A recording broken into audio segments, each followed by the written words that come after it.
Ils ont essayé de le réduire à un rappeur. Ils ont tenté de faire taire son message. Ils ont voulu consommer sa musique sans écouter ce qu'il dénonçait.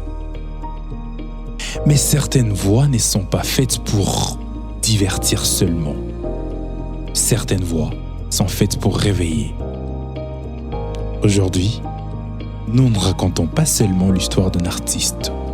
Nous racontons l'histoire d'un enfant né au milieu de la violence qui a transformé sa douleur en vérité universelle. Voici l'histoire de Kendrick Lamar.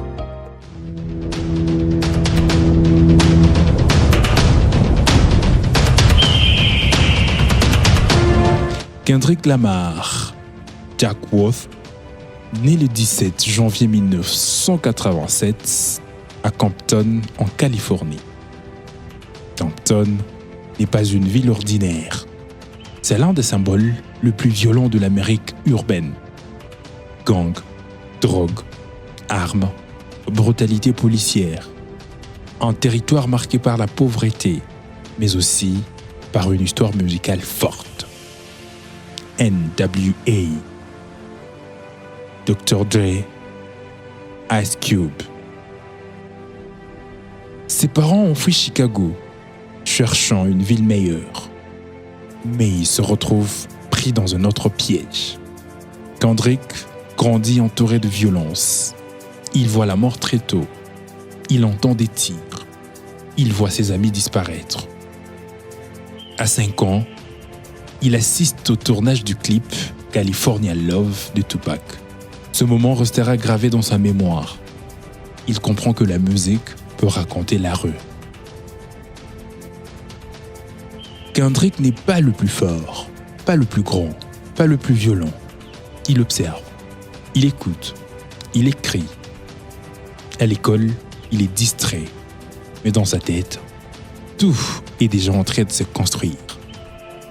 La Bible est présente dans sa famille, la foi aussi. Mais la réalité de la rue entre en conflit avec cette éducation. Kendrick vit une double vie. La maison, la rue, la foi, la tentation, la peur, la survie. Très tôt, il comprend une chose.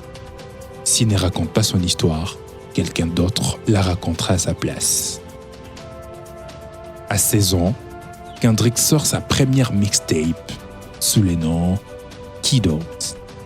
Le projet circule dans Compton. Les anciens remarquent son talent.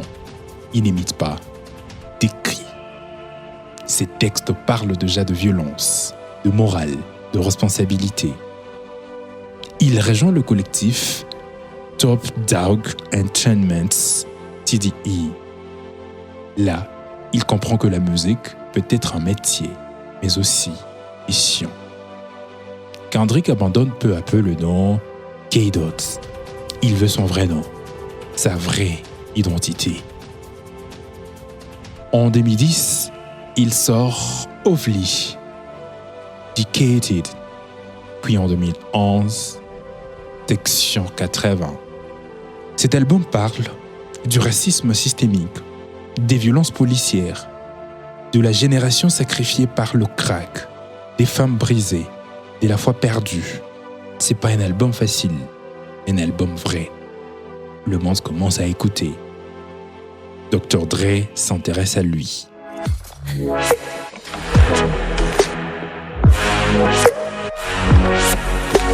En 2012, Kendrick sort Good Kid, M.A.A.D. City. C'est pas un album, c'est un film audio. Il raconte une journée dans la vie d'un adolescent de Compton. La pression des gangs, les erreurs, la peur, la mort.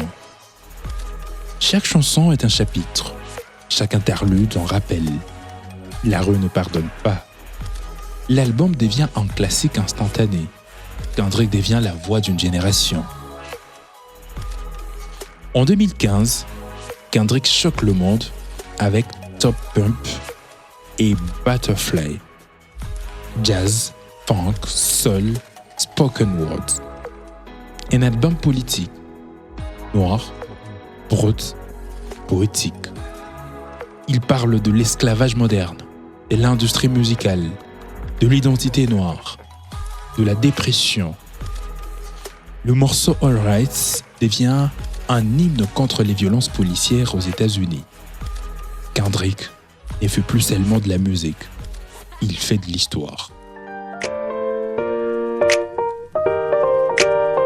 Avec Damn, Kendrick montre une autre facette, plus directe, plus brute.